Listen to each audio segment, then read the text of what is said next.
Doktor, mushugim menimcha o'lyapti-yu. Tinchlikmi, nima bo'ldi? Uje 3 ga kirdi yoshi, qancha qarib qoldi. Necha yoshga? 3 yoshga? 3 yoshga kirdimi? Qo'ysangchi, mushuk 15 yoshgacha bemalol yashay oladi. 15 yosh? Ha? Men eng ko'p yashagan mushugim shu bo'lyapti. 3 yoshdan ko'p yashamaydi hech qaysi mushuk. Xudo. Agar sizning mushuklaringiz ham 3 yoshga bormay o'layotgan bo'lsa, shu videoni oxirigacha ko'ring. Shunaqa foydali video o'tkazib yubormasligi uchun kanalga podpiska tashlab, videoga like qo'yishingiz sizdan chiqmas. Mushuklarni erta o'limga olib keladigan top 5 ta sabab. Birinchisi, eng katta xatodan biri.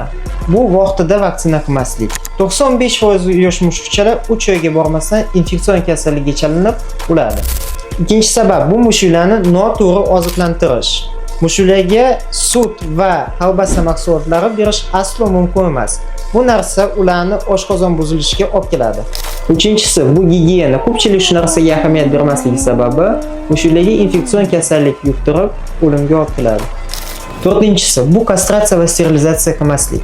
Kastratsiya va sterilizatsiya qilingan hayvonlar qilinmagan hayvonlarga nisbatan 3 yil ko'proq yashaydi. Va 5-sabab, travmatizatsiya. Ko'pchilikda mushuk travma olgan sababli o'limga olib keladi. Sizning mushugingiz qanaqa travma olgan? Kommentariyada yozib qoldiring. Mushuklaringizga e'tiborliroq bo'ling. Agar sizga ham sifatli veterinariya xizmatlari kerak bo'lsa, Bibinor vet klinikaga murojaat qiling.